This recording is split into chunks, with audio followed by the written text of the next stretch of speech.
பேர் சித்ரா சலட்சுமி குக்கிங் சேனல்ல இன்னைக்கு மதுரை ஸ்டைல்ல அரைக்கீரை குழம்பு எப்படி வைக்கிறதுன்னு பார்ப்போம். அரைக்கீரை உடம்புக்கு குளிர்ச்சியானது, சத்தானது. கிராமங்களில் வைக்கிற மாதிரி அரைக்கீரை குழம்பு இன்னைக்கு நம்ம பார்க்க போறோம் என்னுடைய சேனல்ல. இப்போ வாங்க வீடியோக்குள்ள போய் பார்த்துருவோம் அரைக்கீரை குழம்பு எப்படி வைக்கிறது. இப்போ ஸ்டவ் மேல ஒரு கடாய் வச்சிருக்கேன். ஸ்டவ் ஆன் பண்ணிக்கிறேன். ஸ்டவ் ஆன் பண்ணிக்கலாம். ஆன் பண்ணிட்டு கடாய் நல்லா சூடாகணும். சூடாகி வரட்டும், ஆயில் சேர்த்துக்கலாம். இப்போ கடாய் நல்லா சூடாயிருச்சு.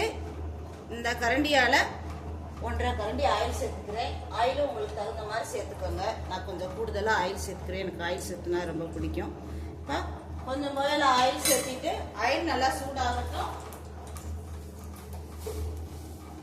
ஆயில் சூடானதுக்கப்புறம் இந்த கீரை குழம்புக்கு வெந்தயம் சேர்த்துக்கலாம்.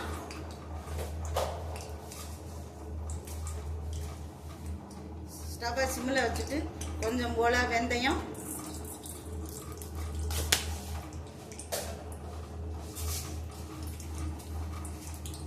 வெந்தயம் நல்லா குளிர்ச்சி உடம்புக்கு. வெந்தயம் சேர்த்துக்கலாம். வெந்தயம் நல்லா பொரிஞ்சதுக்கு அப்புறம் கொஞ்சமா கடுகு நல்லா பொரிஞ்சதுக்கு அப்புறம்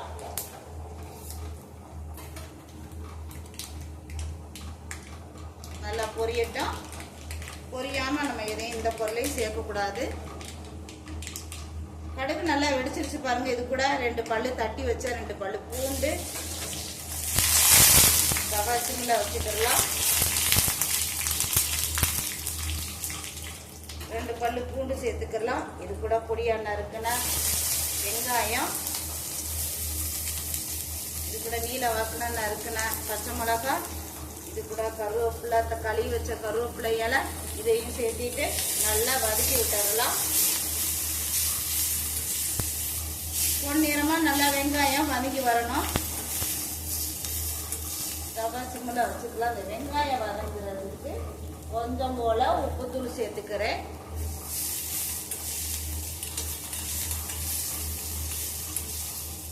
நல்லா பொன்னிறமா வதங்கி வரணும்.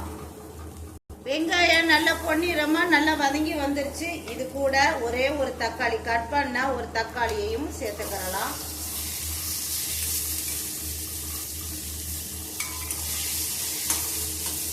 ரவா சிம்ல வச்சு வதக்கிக்கலாம்.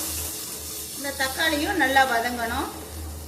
இந்த தக்காளி நல்லா வதங்கிருச்சு. இது கூட மசாலா தூள் சேர்த்துக்கலாம். வீட்டிலே அரைச்ச குழம்பு தூள் 2 ஸ்பூன் சேர்த்துக்கிறேன்.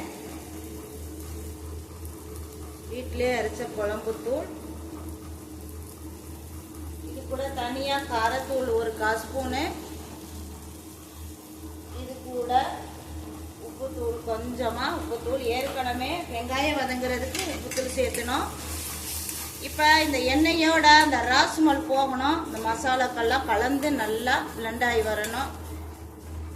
இப்போ கொஞ்சம் போல புளி தண்ணி ஊற்றி கொதிக்க வச்சுருவோம். ஒரு லெமன் சைஸு புளியை. அந்த ராஸ்மல் போகணும்.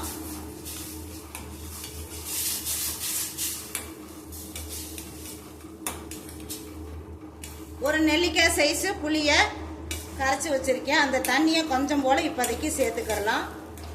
நல்லா கொதி வரட்டும். கொதி வந்ததுக்கு மீத புளி தண்ணியையும் இது கூட சேர்த்துக்கலாம். இந்த ராஸ்மல் போகணும். நல்லா வதங்கி கொதிச்சு வரணும்.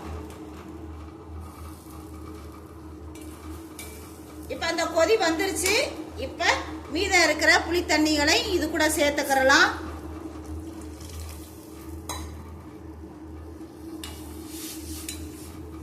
ஸ்டவ்வை கொஞ்சம் ஹைல வச்சு கொதிக்க விட்டுறலாம்.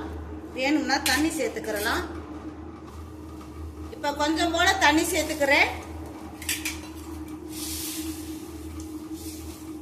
தண்ணி சேர்த்துட்டு நல்லா கலந்து விட்டுடலாம். இப்போ உப்பு புளி காரம் இருக்கான்னு பார்த்துடலாம்.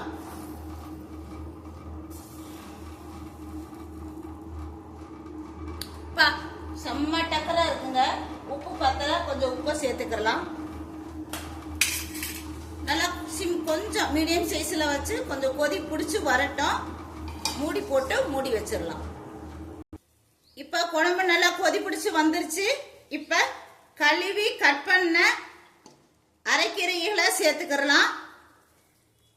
பொடியா நறுக்கின கீரைகளையும் இது கூட சேர்த்து விட்டுறலாம்.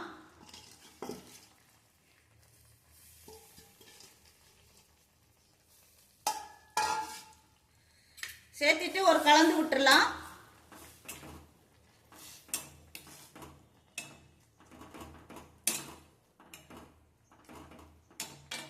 அந்த கீரை நல்லா வேகணும். வேகட்டும், வெயிட் பண்ணுவோம்.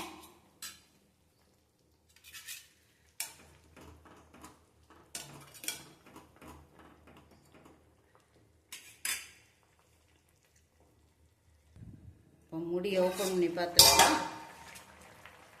இப்போ கீரையெல்லாம் நல்லா வெந்துருச்சு. அரைக்கீரை நல்லா வெந்துருச்சு. குழம்போட சேர்த்து நல்லா வெந்துருச்சு.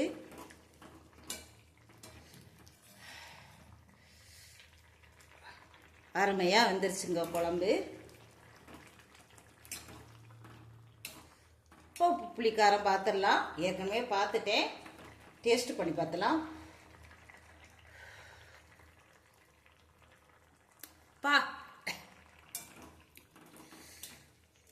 ஸ்டவ் ஆஃப் பண்ணிக்கிறேன். எங்கள் ஊர் மதுரை ஸ்டைலில் அரைக்கீரை குழம்பு கிராமத்து ஸ்டைலில் வச்சுருக்கேன். கிராமங்களில் வைக்கிற மாதிரி வச்சாச்சு. செமையாக அரைக்கீரை குழம்பு ரெடி ஆயிடுச்சுங்க. அப்படியே சாப்பாட்டில் ஊற்றி சாப்பிட்றதுக்கு அருமையான டேஸ்ட்டில் இருக்கும். டக்கராக இருக்குங்க. எங்கள் ஊர் மதுரை ஸ்டைலில் அரைக்கீரை குழம்பு ரெடி ஆயிடுச்சு. இந்த சேனலுக்கு சப்ஸ்கிரைப் பண்ணுங்கள், சப்போர்ட் பண்ணுங்கள், லைக் பண்ணுங்கள், ஷேர் பண்ணுங்கள், கமெண்ட்ஸ் பண்ணுங்கள். ப்ளீஸ் சித்ராஜலட்சுமிக்கு சப்போர்ட்.